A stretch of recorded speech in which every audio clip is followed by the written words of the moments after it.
त्र्यम्बके यजामहे सुगन्धिं पुष्टिवर्धनम् उर्वारुकमिव वन्देनान् मृत्युमोक्षमामृतात्। ओम नमः शिवाय। प्रिय भक्तजनों, मैं नीलम आप सभी का आपके अपने चैनल प्रभु भक्ति संगीत में हार्दिक स्वागत करती हूँ। भक्तजनों, आज की वीडियो में हम जानेंगे कि प्रदोष व्रत इस बार कब रखा जाएगा। तो देखिए, इस बार प्रदोष व्रत को सोमवार के दिन रखा जाएगा और यह सोम प्रदोष व्रत के नाम से जाना जाएगा। भगवान शिव को समर्पित होता है। भगवान शिव को समर्पित है, जिसे जीवन के कष्टों को हरने और मनोकामनाओं को पूर्ण करने के लिए अत्यंत शुभ व्रत माना गया है। यह व्रत चंद्रमा के दिन यानी सोमवार को पड़ने वाला है और ये प्रदोष काल में रखा जाता है और प्रदोष व्रत भगवान शिव को अत्यंत प्रिय है। इस बार माघ महीने के कृष्ण पक्ष में पड़ने वाला प्रदोष व्रत सोमवार के दिन पड़ रहा है। मान्यता है इस दिन प्रदोष काल में भगवान शिव अति प्रसन्न मुद्रा में रहते हैं। इस समय विधि पूर्वक की गई पूजा और व्रत से साधक को न केवल सांसारिक सुख समृद्धि प्राप्त होती है, बल्कि भगवान शिव की कृपा से समस्त पाप भी नष्ट हो जाते हैं। लेकिन ध्यान रहे, इस व्रत में शुद्धता और विधि विधान का पालन अनिवार्य है।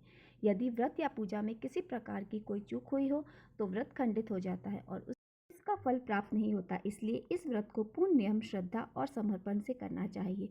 अब आपको बताते हैं इस बार प्रदोष वर्ष की तिथि और शुभ मुहूर्त के बारे में। इसके अलावा आप जानेंगे कि पूजा विधि किस प्रकार करें। इस बार माघ मास के कृष्ण पक्ष की त्रयोदशी तिथि प्रारंभ हो रही है 26 जनवरी रविवार को रात 8:55 से और त्रयोदशी तिथि समाप्त होगी 27 जनवरी रात को 8:34 पे। इस बार नियमों के अनुसार माने तो 27 जनवरी सोमवार को ही प्रदोष व्रत का रखा जाएगा और यह सोम प्रदोष व्रत होगा। और सबसे विशेष बात, सोमवार के दिन ही मासिक शिवरात्रि का भी व्रत रखा जाएगा और मासिक शिवरात्रि का व्रत भी भगवान शिव को ही समर्पित होता है। तो दो व्रत आप एक ही साथ रख सकते हैं, इसलिए और भी शुभ संयोग माना गया है। प्रदोष व्रत के दिन सूर्योदय जो होगा वो होगा सुबह 7:12 पे और उस दिन सूर्यास्त होगा शाम को 6:06 पर। बात करें ब्रह्म मुहूर्त की, तो ब्रह्म मुहूर्त उस दिन होगा 5:36 से 6:24 तक। उसके बाद अभिजीत मुहूर्त जो है वो है दोपहर में 12:17 से 1:01 तक।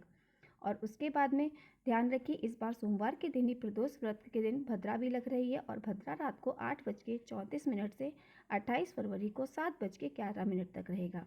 उसके बाद बात करें राहु काल की, तो राहु काल सुबह आपको 7:30 से 9 बजे तक रहेगा।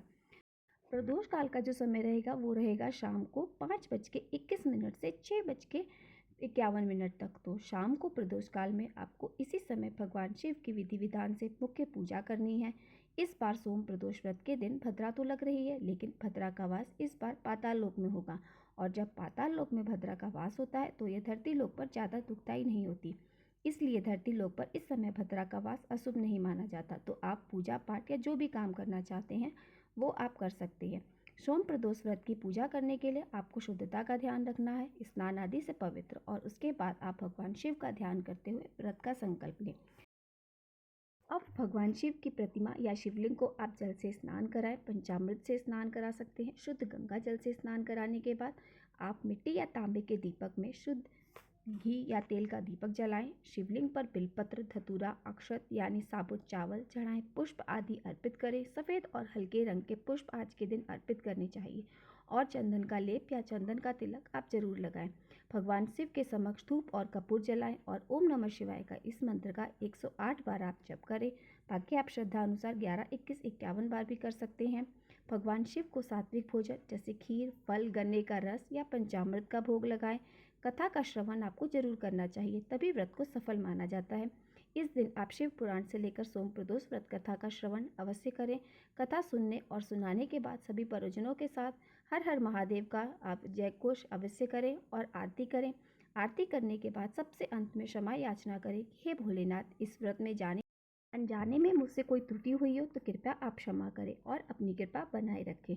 पूरा दिन सात्विक रहें और शाम के समय इसी तरह विधि विधान से पूजा करें। शाम के समय यदि हो सके तो शिवलिंग के दर्शन करके शिवलिंग की आदि परिक्रमा अवश्य करनी चाहिए। इस तरह से सोम प्रदोष व्रत हो जाता है। यदि आज की वीडियो में आपको जानकारी पसंद आई हो तो वीडियो को लाइक करें और साथ ही आपको सोम प्रदोष व्रत की कथा भी मेरे चैनल पर प्राप्त हो जाएगी, तो आप सब उसे भी अवश्य सुनिएगा। बोलिए हर हर महादेव।